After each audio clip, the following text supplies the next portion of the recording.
یہ حدیث دیکھیں نا جی، 72 حدیثوں میں ہم نے یہ حدیث بھی ڈالی ہے، آپ 72 حدیثیں ذرا غور سے پڑھیں. یہ ایٹم بم ہے جو ہم نے پھینکا ہے کہ نبی صلی اللہ علیہ وسلم فرمایا کہ میری امت میں پہلا شخص جو میری سنت کو بدلے گا نا وہ بنو امیہ سے ہوگا. یہ کتاب الاوائل ہے امام ابن ابی عاصم کی. الاوائل یعنی کون کون سے کام ہیں جو پہلے ہوئے، انہوں نے سارے کام ہیں کہ پہلا سب سے پہلے بیٹھ کے خطبہ حضرت معاویہ نے شروع کیا. اس سے پہلے لوگ بیٹھ کے خطبہ نہیں دیتے تھے. اسے سب سے پہلا کام کیا ہوا؟ سب سے پہلے اللہ نے قلم کو پیدا کیا. الاوائل، اسی میں یہ بھی حدیث ہے، یہ اردو ترجمے سے یہ بھی شائع ہو چکی، یہ بھی ایٹم بم چھوڑ دیتا گیا کہ میری امت کا پہلا شخص جو میری سنت کو بدلے گا وہ بنو امیہ سے ہوگا. شیخ زبیر صاحب اس کی سپورٹ میں تاریخ دمشق سے لیتے تھے، وہ ابن عساکر سے روایت کے یزید کے بارے میں. میں نے کہا شیخ صاحب یہ یزید کے بارے میں نہیں ہے، وہ تاریخی روایت ہے. یہ حدیث ہے تو ہم آپ کو بتاتے ہیں کس کے بارے میں. یہ حدیث دیکھیں نا جی، 72 حدیثوں میں ہم نے یہ حدیث بھی ڈالی ہے. آپ 72 حدیث سے ذرا غور سے پڑھیں. یہ ایٹم بوم ہے، میرا موسٹ فیوریٹ مرزا جی کا مخصوص اسٹائل. یہ ایٹم بوم ہے جو ہم نے پھینکا ہے کہ نبی صلی اللہ علیہ وسلم نے فرمایا کہ میری امت میں پہلا شخص جو میری سنت کو بدلے گا نا وہ بنو امیہ سے ہوگا. یہ کتاب الاوائل ہے امام ابن ابی عاصم کی. الاوائل یعنی کون کون سے کام جو پہلے ہوئے انہوں نے سارے کام لکھے ہیں. پہلا سب سے پہلا بیٹھ کے خطبہ حضرت معاویہ رضی اللہ تعالیٰ عنہ نے شروع کیا، اور اس سے پہلے لوگ بیٹھ کے خطبہ نہیں دیتے تھے. اس طرح سب سے پہلا کام کیا ہوا؟ سب سے پہلے اللہ نے قلم کو پیدا کیا. الاوائل اسی میں یہ بھی حدیث ہے.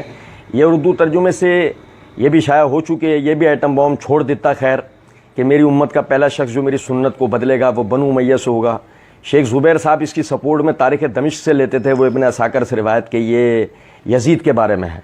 مرزا جی نے بولا شیخ صاحب سے کہ میں نے کہا شیخ صاحب یہ یزید کے بارے میں نہیں ہے، وہ تاریخی روایت ہے، یہ حدیث ہے. تو ہم آپ کو بتاتے ہیں کہ یہ کس کے بارے میں. اچھا،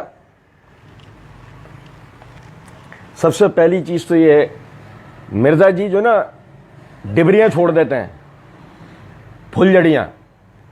وہ ہمارے یہاں ادب کے اندر وہ ڈبری کے لیے کیا لفظ استعمال ہوتا ہے وہ تو خیر مجھے نہیں پتہ ہے. تو وہ پھلجڑیاں چھوڑتے ہیں، وہ بھی پھس پھسی.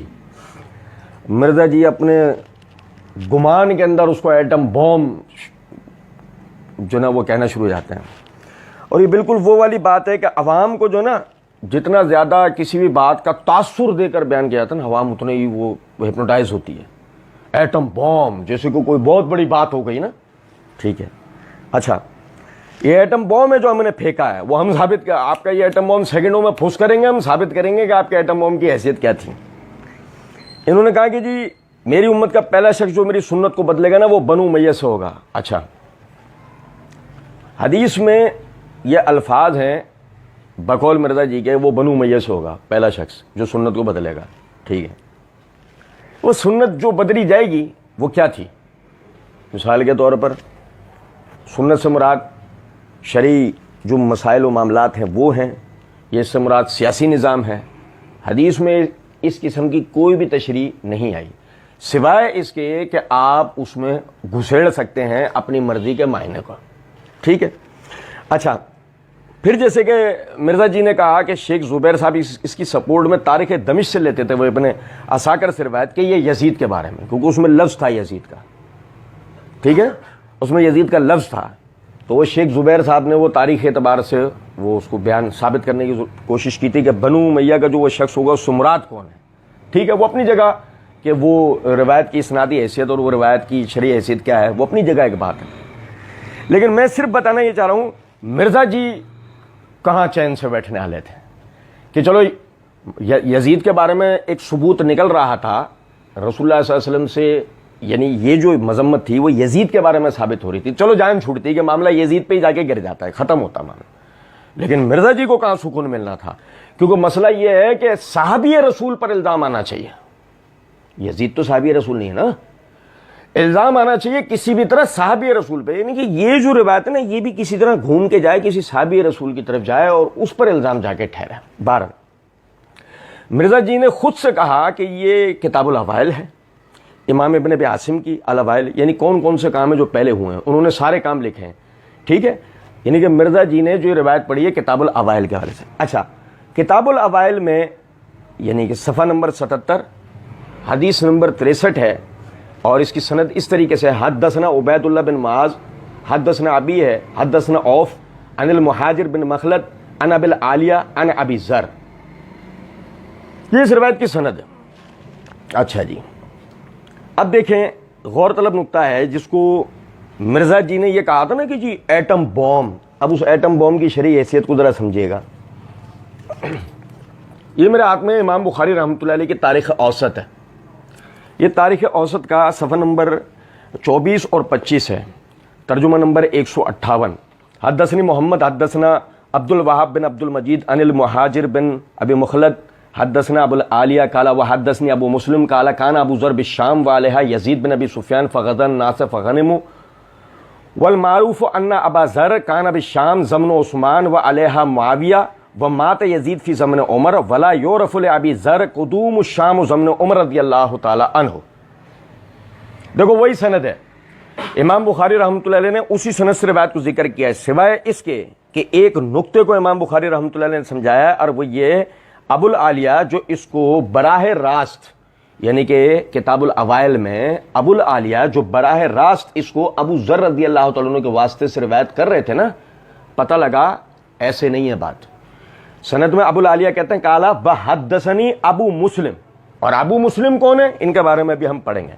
وہ حدثنی ابو مسلم کالا کان ابو ذر بالشام، ابو ذر شام میں تھے جو یہ پوری بات ابو ذر نے جب کی. اور وہاں پہ کون تھے جن سے یہ بات کی؟ یزید بن ابی سفیان، معاویہ رضی اللہ تعالیٰ عنہ کے سگے بھائی یزید بن ابی سفیان. یہ بیٹے کی بات نہیں ہو رہی، یہ چچا کی بات ہو رہی ہے. ٹھیک ہے. اچھا، اب امام بخاری رحمۃ اللہ علیہ نے کیا نقطہ بتایا؟ والمعروف، اور یہ مشہور بات ہے، ان ابا ذر کان بالشام زمن عثمان، کہ ابو ذر عثمان رضی اللہ عنہ کے زمانے میں شام میں تھے. وہ علیہا معاویہ، اور جب وہاں گورنر تھے معاویہ. وہ مات یزید فی زمن عمر، اور یزید بن ابی سفیان عمر رضی اللہ عنہ کے دور خلافت میں انتقال کر گئے. ولا یعرف لابی ذر قدوم الشام زمن عمر، اور یہ بات تو کسی صورت ثابت ہی نہیں ہے کہ ابو ذر رضی اللہ تعالیٰ عنہ عمر رضی اللہ عنہ کے زمانے میں شام میں ہوں. سمجھے علت کو؟ یعنی کہ ابو مسلم راوی جو ابو ذر رضی اللہ عنہ کے واسطے سے اس روایت کو بیان کر رہے ہیں، ابو ذر کا، یعنی اس زمانے میں کہ جس زمانے میں یعنی کہ شام کے جو گورنر ہیں وہ یزید بن ابی سفیان تھے، اس زمانے میں وہاں ابو ذر کا موجود ہونا یہ ثابت ہی نہیں ہے. لطف کی بات دیکھیں آپ. اچھا جی، پھر اس کے بعد یہ دیکھیں،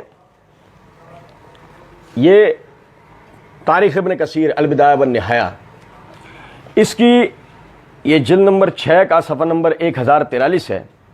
امام بہقی رحمۃ اللہ علیہ کے حوالے سے حافظ ابن کثیر رحمۃ اللہ علیہ اس روایت کو لائیں کہ انہوں نے بواسطہ اوف العرابی، وہی اوف جو کتاب الاوائل والی سند میں ہے، اوف العرابی بطریق ابی خلدہ، یا ابی خلدہ کون ہے؟ وہی، یعنی کہ مہاجر بن مخلد جو بعض روات کی غلطی کی وجہ سے ابو خلدہ کہلا رہے ہیں. بواسطہ ابو العالیہ، وہی ابو العالیہ. بواسطہ ابی ذر، وہی ابو ذر. روایت کی وہ بیان کرتے ہیں کہ میں نے رسول اللہ صلی اللہ علیہ وسلم کو بیان کرتے سنا کہ بلا شبہ میری سنت کو بدلنے والا پہلا شخص بنی امیہ سے ہوگا.